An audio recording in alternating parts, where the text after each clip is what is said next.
The city of Bamberg is built on 7 hills, just like Rome. For a short period of time, when Emperor Heinrich II lived in Bamberg, the city was the capital of the Holy Roman Empire. Altenburg Fortress, which is visible from many places in the city, is situated on the highest of Bamberg's 7 hills, 386 meters above sea level. The last leg of the approximately 3-kilometer-long footpath is fairly steep and difficult. The fortress was already mentioned as the property of the religious foundation of St. Jacob in an official document dating from 1109. The Wasser Schloss Concordia is a wonderful palace built on the water's edge in Bamberg's Old Town area.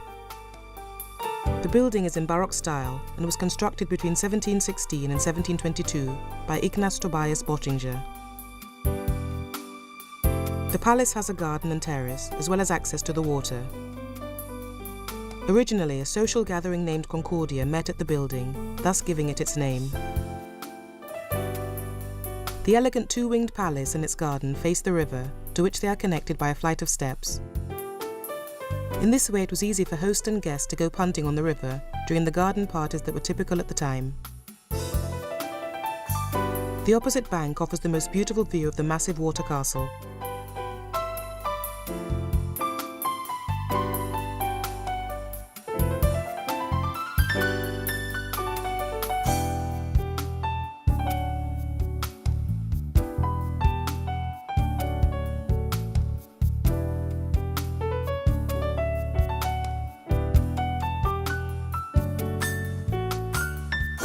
Winding areas, narrow alleyways, Baroque and romantic facades and a medieval atmosphere make up the old town of Bamberg.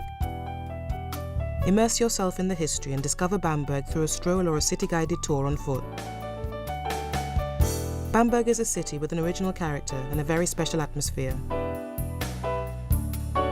1,000 years of history united in an old town that's a cultural and architectural site of European rank. This is why UNESCO added Bamberg to the World Heritage List.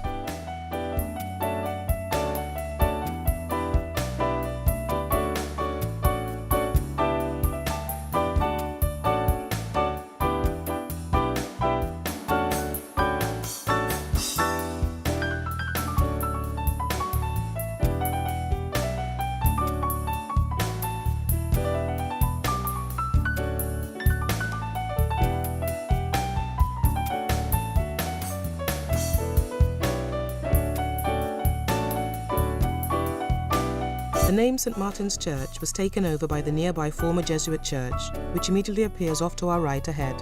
This church has a facade that's typical of churches of this order in the Baroque era. It was designed by Georg Dietzenhofer in the late 17th century and modelled on the Jesuit St. Martin's Church in Munich. In the genuine market square, there's a pleasant fountain with a figure of Neptune, god of the sea. Locals refer to it irreverently and lovingly as the Falkman's Fountain. 2 iron cranes indicate that this was once the landing for freighters on the old canal. Today, the only boats that stop here are passenger boats on tours.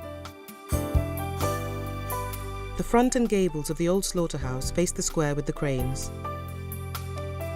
The complicated Latin inscription above the oxen draws a connection between the profane functional building and its modern use as a repository for books and documents belonging to the University of Bamberg.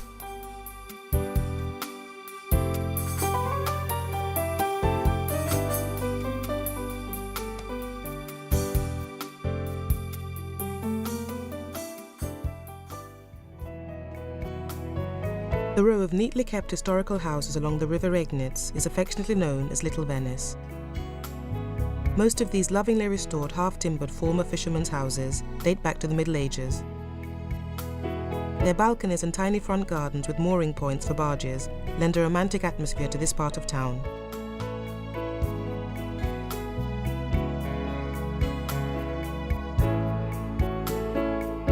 Here we reach the banks of the Regnitz.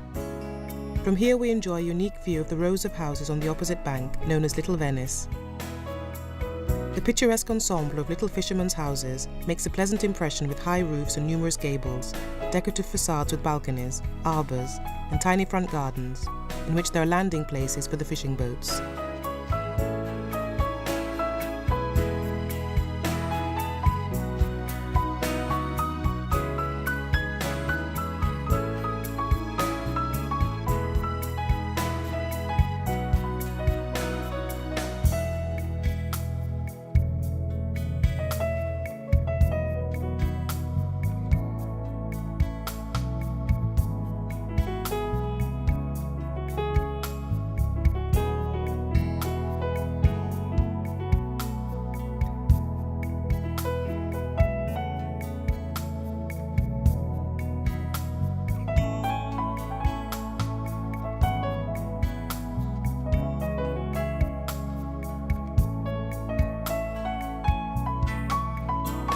Opposite the courtyard portal, the Geerwerth Steg crosses the Renjets.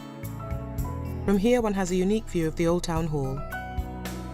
In Bamberg it's also known as the Island or Bridge Town Hall, since it was built on an artificial island in the river and is connected to the banks by 2 bridges each. A town hall on this particular site was already mentioned in 1386. The present edifice was constructed starting in 1461 after the city fire. There's a half-timbered addition to the south side of the building.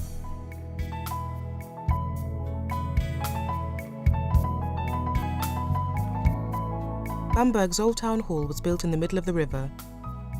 It's not on the island, but it was built by the people who drove huge beams of wood into the riverbed. Their town hall therefore stood between the southwest bank, where the bishops ruled, and the northeast bank, where the ordinary tradespeople lived. The Old Town Hall is the most photographed building in Bamberg. There are 2 bridges here for pedestrians, the upper and lower bridge. The ancient lower bridge passes through the archway of the town hall. On one side there are beautiful Baroque buildings. On the other side one can still see the medieval black and white walls.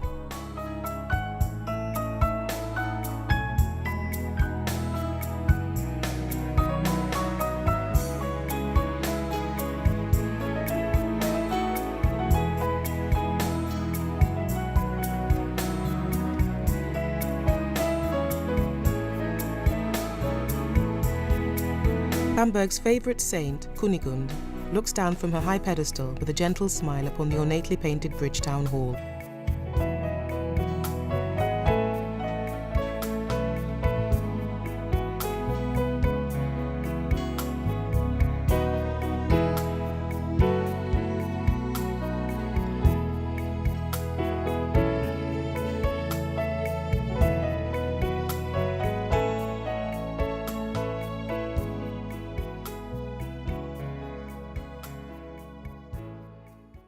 Here we see the beautiful gate, the entrance to the old household.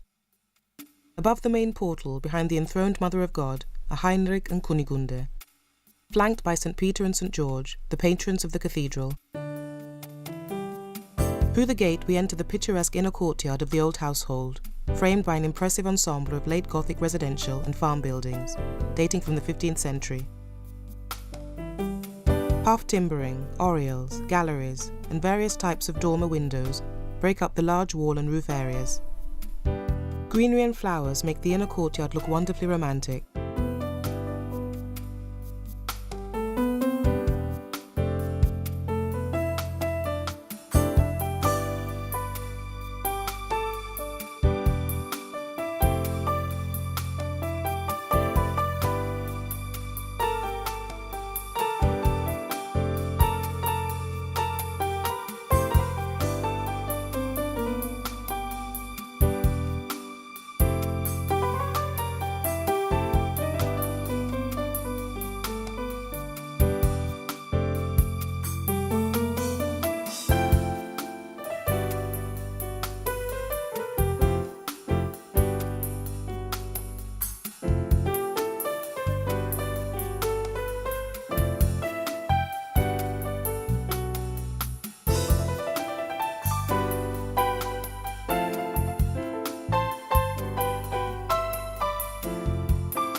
The four-winged complex of the new residence was built in 2 stages.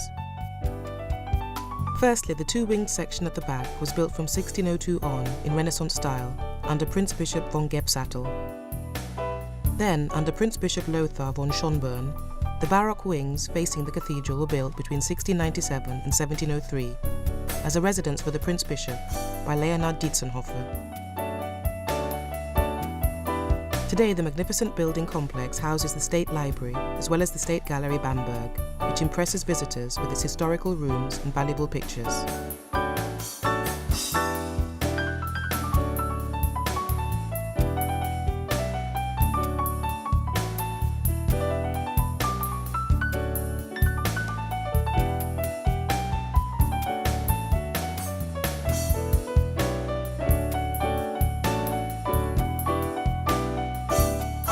Prince Bishop Friedrich Karl von Schönborn had this regularly symmetrical garden laid out by Balthasar Neumann. After the site was brought to the same level, an axial system of paths and circular flower beds was laid out. The sculptures in the garden were created in 1760-61 by the court sculptor Ferdinand Tietz. Every year, the Rosengarten serenades take place here.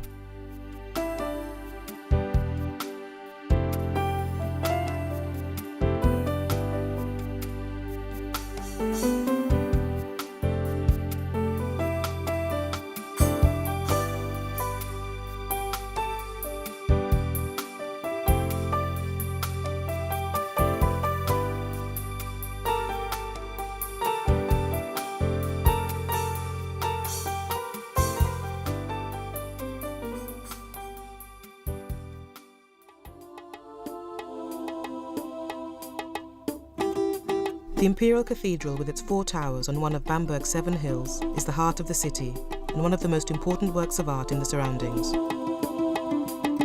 The Imperial Cathedral of St. Peter and St. George goes back to a foundation by Emperor Heinrich II, who founded the Diocese of Bamberg in 1007. The first cathedral was consecrated in 1012, but it burnt down. The third building, which has been preserved until today, was finished in 1237 and shows late Romanesque and early Gothic style elements. The Gate of Grace, which leads to the ground floor of the northeast tower, is today the main entrance to the church. The eightfold recess ends in a round Romanesque arch. The tympanum shows the enthroned Mother of God, flanked by the sainted Emperor and Empress Kunigunde at right, and the founders of the cathedral and the patron saints of the church, St. Peter and St. George. Adam's door does not look very inviting with its jagged friezes. Indeed, in the early Middle Ages, it was used as an exit for penitents who, like Adam from paradise, were ejected from the church. The statues that were once placed here are now housed in the neighbouring diocesan museum.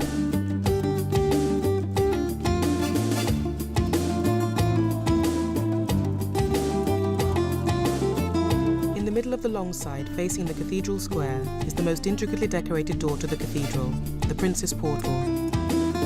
It was used as a splendid entrance for festive occasions. The richly populated tympanum depicts the Last Judgment, the blessed at the left and the damned at the right.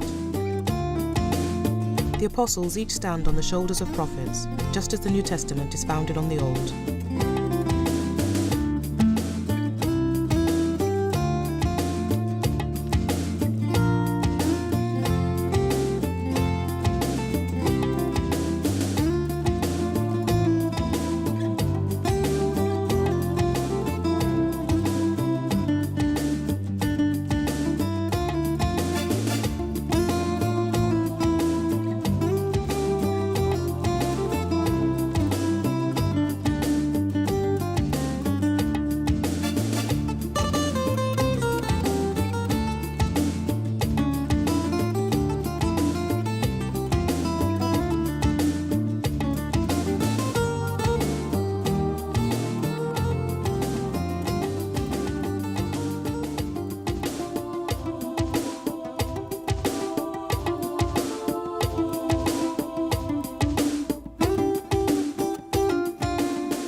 present-day tomb chest for Emperor Heinrich II and wife Kunigunde, both saints and founders of the cathedral, was fashioned by the famous sculptor Tilman Riemenschneider between 1499 and 1513 from marble. The Bamberg rider, sculpted in the early 13th century by an anonymous master, embodied the ideal of a medieval ruler. This is a life-size statue of the beardless man who is held to be a ruler since he is depicted on horseback with a crown.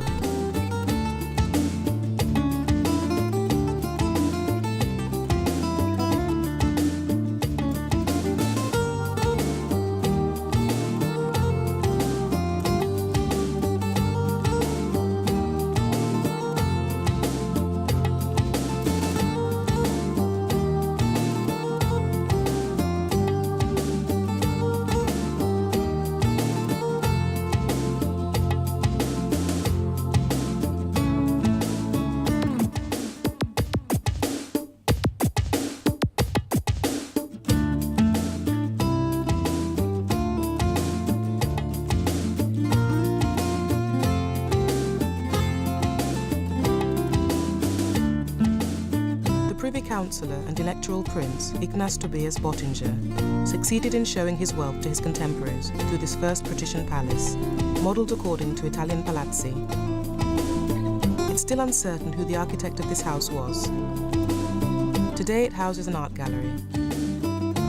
Inside there's a richly decorated courtyard, as well as a massive stairwell and marvellous decorated rooms.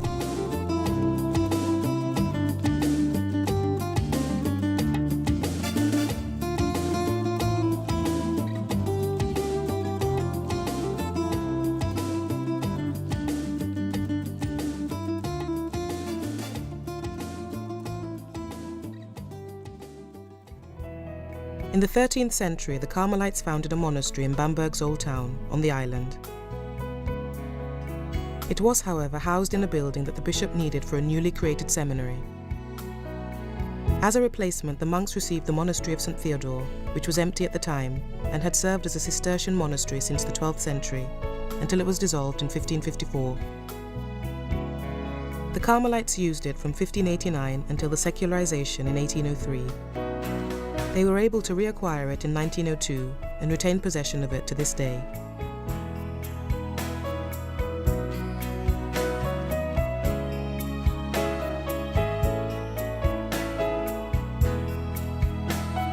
The cloister, however, which we reach via the monastery door at the left in front of the ornamental facade, is well worth a visit. The Romanesque arches and columns that today account for the architectural charm of the imposing structure were not added to the cloister until the second half of the 14th century. Besides this, one is impressed by the immense variety of plastic capital ornaments and their often seemingly fantastic graphical content. The vaulting was added in the 15th century and the Baroque period. It necessitated installation of sturdier pillars, without, however, destroying the harmony of the overall work.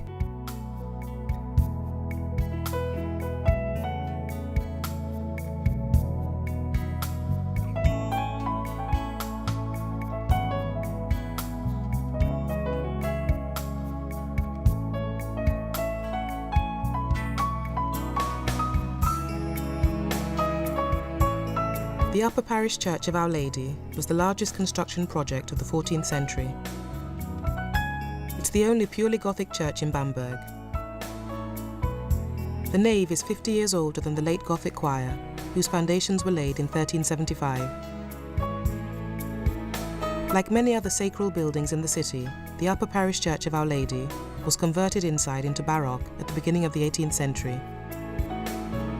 Outstanding works include the wedding porch with its Gothic sculptures and the precious painting, The Assumption of the Virgin Mary by Tintoretto.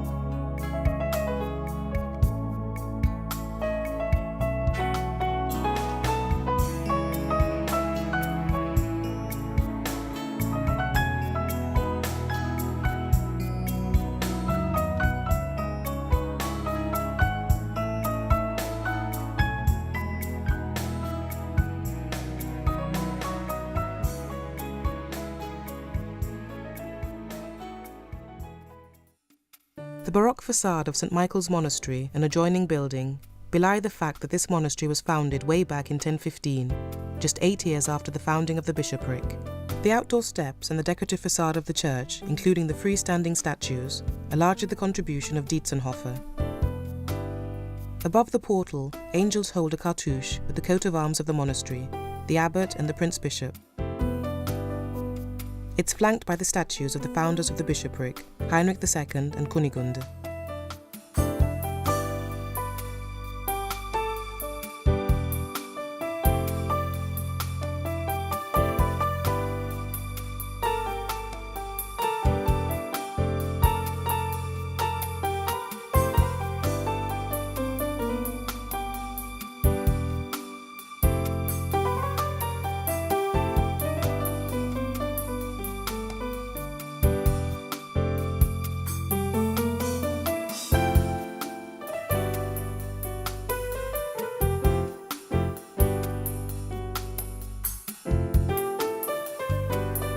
Despite the rich Baroque appointments, the church clearly evidences the Romanesque architectural concept with the transept.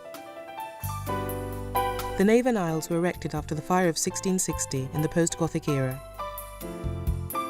One point of interest are the nearly 600 naturalistically painted plants in the vaulting, which represent an impressive herbarium for those times. Another noteworthy item is the pulpit, which swings upward in very playful Rococo forms until it nearly reaches the vaulting, and is considered to be one of the loveliest in Franconia. Its warm colours result from the harmonic interplay of the brown walnut and the abundant gilding.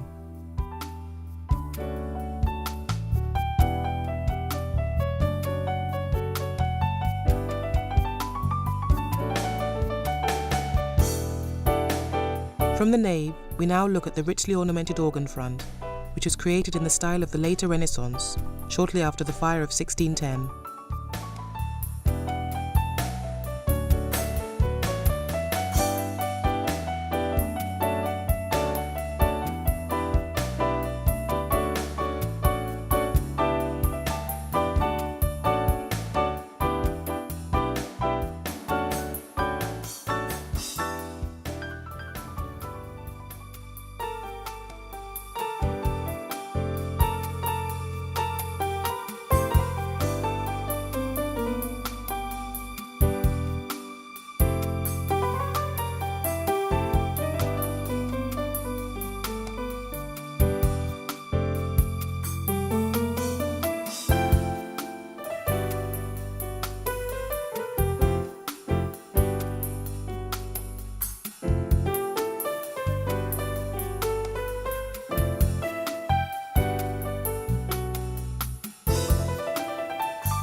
In the background is the enormous high altar of St. Michael.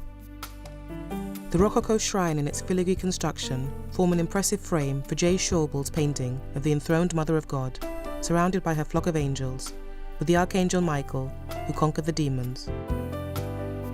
The Baroque choir stalls with their lovely carvings and intricate inlays are also magnificent to behold. They were made even more elaborate in the mid-18th century by rich Rococo carving.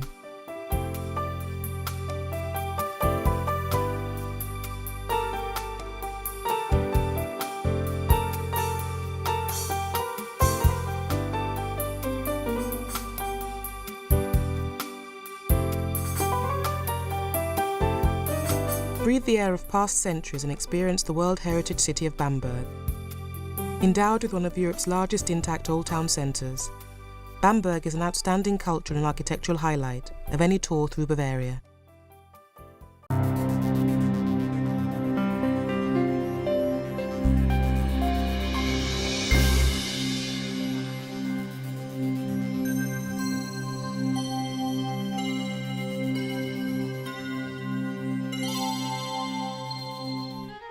Speyer, the ancient imperial city on the Rhine, looks back over a rich and eventful past. Rarely did a town such as Speyer experience both the most spectacular glory and the deepest misery.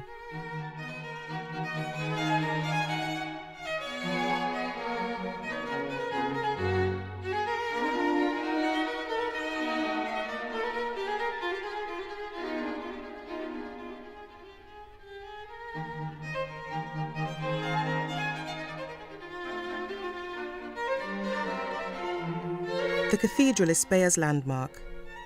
It belongs to the Speyer diocese and is a papal basilica. It's one of the largest and most meaningful Romanesque edifices in Germany. In 1980, this impressive church building was added as a World Cultural Heritage to the pertaining UNESCO list. A bronze portal created in 1969 decorates the west side of the church. Its original construction under Emperor Conrad II is dated between 1030 and 1061. The cathedral is the most important and largest Romanesque church in the German Empire and is characterized by the equilibrium of the eastern and western blocks, which frame the nave and the raised transept, and by the symmetry of the two towers and the one dome of each block. The big rosette shows Christ, surrounded by the symbols of the four evangelists at the edges. The St. Maria and St. Stephen Cathedral dates back to the year 1024 and is also called Kaiserdom, Cathedral of the Emperors, because 8 emperors are buried there in the crypta. In the year 1061, the cathedral was finished and it was the biggest church in the Western Hemisphere at that time. The cathedral is 134 metres long and 37 metres wide. The highest tower is 73 metres.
On both sides of the main entrance of the St. Mary and St. Stephen Cathedral, you can see a hall with great sculptures and monuments.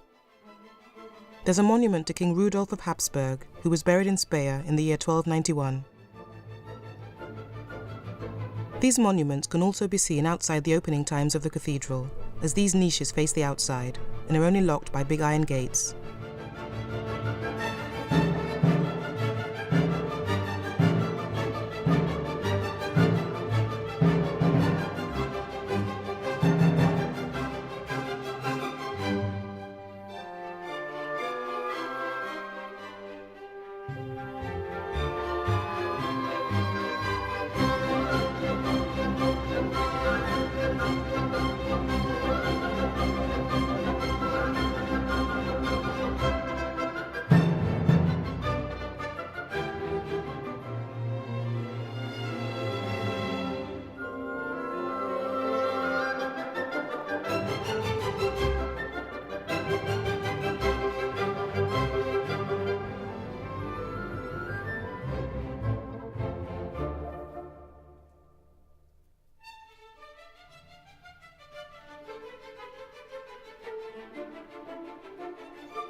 The cathedral's interior could maybe be perceived as unimpressive, as it has almost no decorative elements on the walls, pillars or capitals.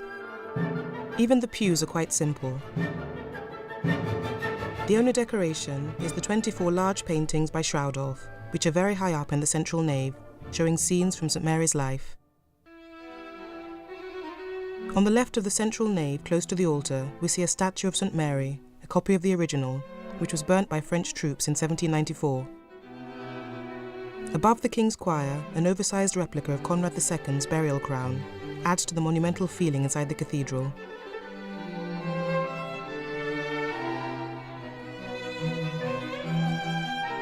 The absolute symmetry of each architectural element is in Romanesque style. This is quite obvious in the western walls of the side naves.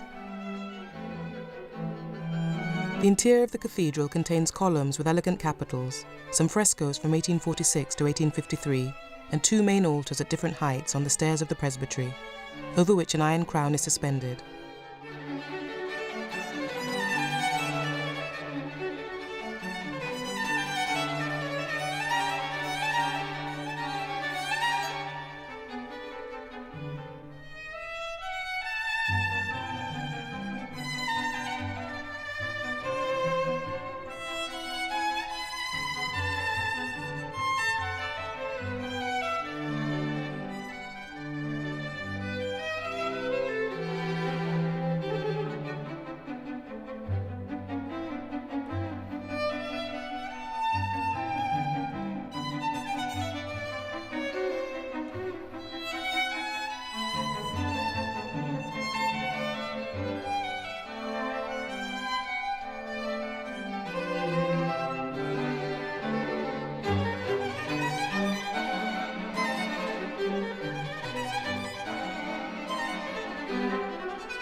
A few steps inside the cathedral lead us up to the transept and the choir.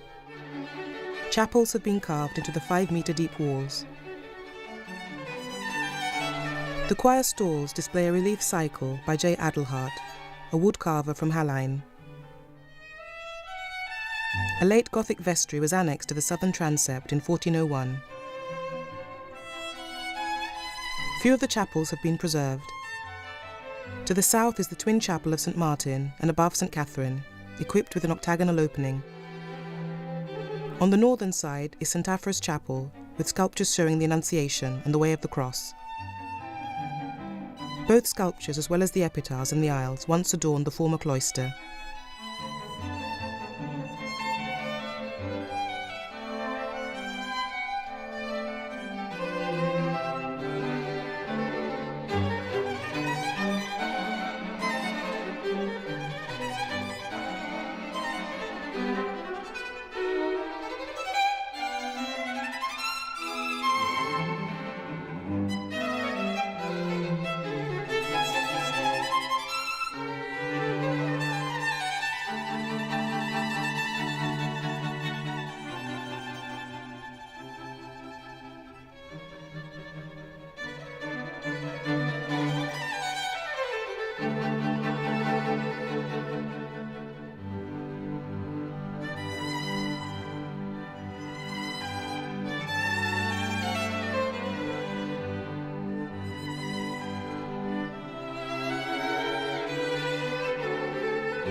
The crypt deserves special attention since it's preserved in its original condition.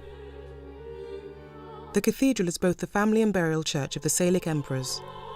It contains the tombs of 8 German emperors and kings, 4 queens and several bishops.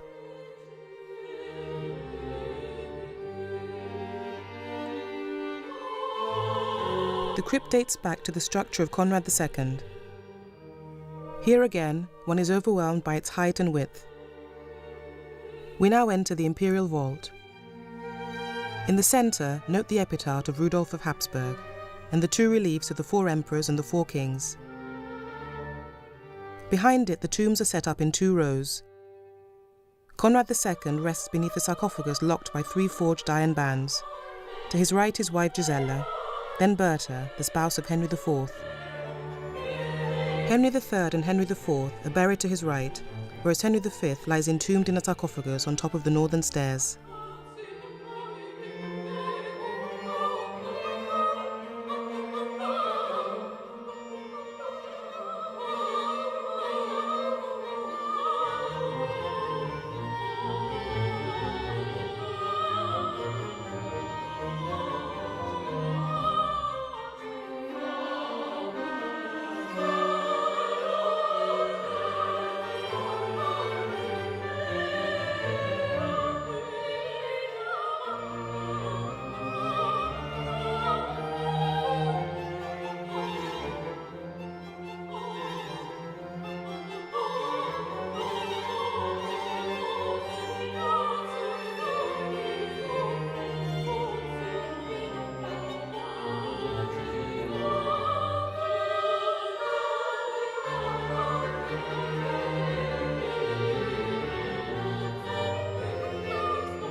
This 2-story fortification complex with its 2 staircase turrets was erected in 1280 as part of the city wall.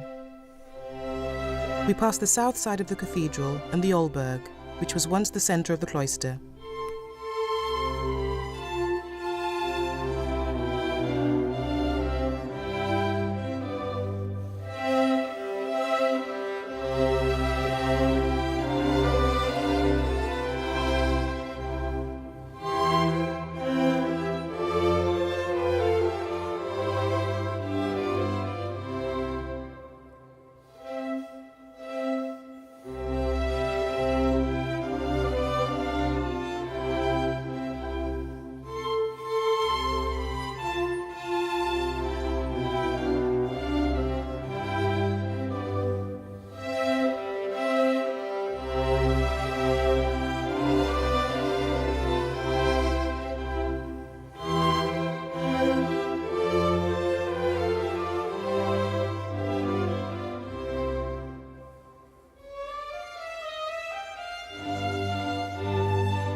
Jacob's Pilgrimage has become quite popular again recently, and many people still walk the traditional Jacob's roads through Europe, passing by the most important Catholic churches.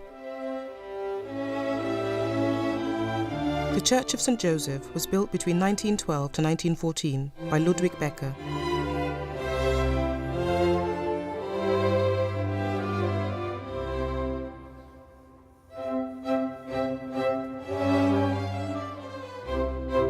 One of Germany's highest and most significant city gates is the main city gate, called the Old Gate, which rises in the west and is 55 meters high.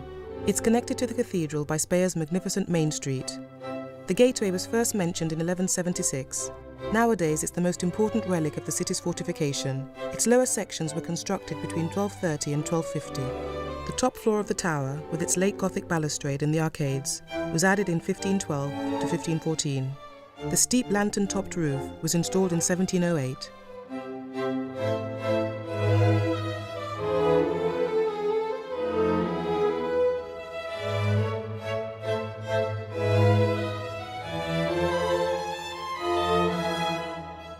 The Memorial Church in Speyer is a neo-Gothic building with nave and 2 transepts, with cross-groin vaulting and the ground plan of a Latin cross. The 6-sided tower, which has 4 stories and is surmounted by an open tracery spire, rises up at the northwest end of the church. All the details in the style of 13th century Gothic French cathedral architecture are astoundingly rich: gables, crockets, nops, tracery and galleries, but also of a very high quality of craftsmanship.